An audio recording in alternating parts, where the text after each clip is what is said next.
maano dagaalkii dacwalay markii uu dhacay ee ciidanka anaga deegaanka Soomaalida la soo weeraray ee la gaaday ee gudaha lagu soo galay waxa aad u bunbuunaysay warbaahinta dawladda gooni-goosadka ee Soomaaliland wariyaashada ayaa bunbuunayay deegaanka markii ay banaanka ka joogeen waxay sheegayeen warar badan oo propaganda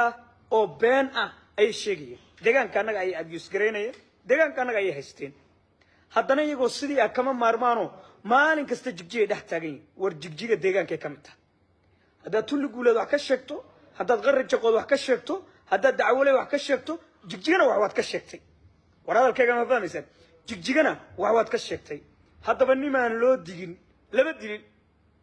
adiga wariyaha ah ee jigjiga imanaya ee shalayna wax ka sheegayo adeer haddii laga xishooday oo nabadgelyo ku joogto oo dawladdaanadan weyn ee guunka ah ee sharciyada faraha badan leh ay ku ixtiraantay waxa weeye gurigaaga ku laabo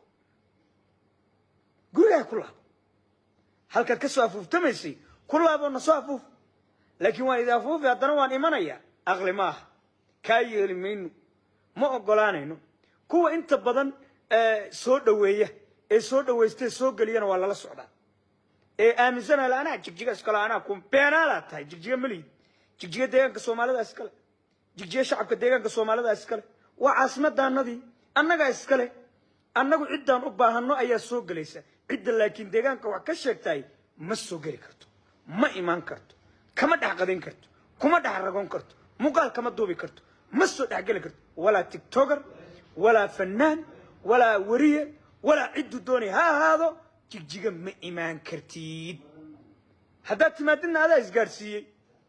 jigjiga dawlad baa xukunta Ethiopia la yiraahdo dawladda Ethiopia la yiraahdo haddii aad jigjiga wax ka sheegtay oo iyadana waad ka sheegtay iyadana waad ka sheegtay marka ninka maanta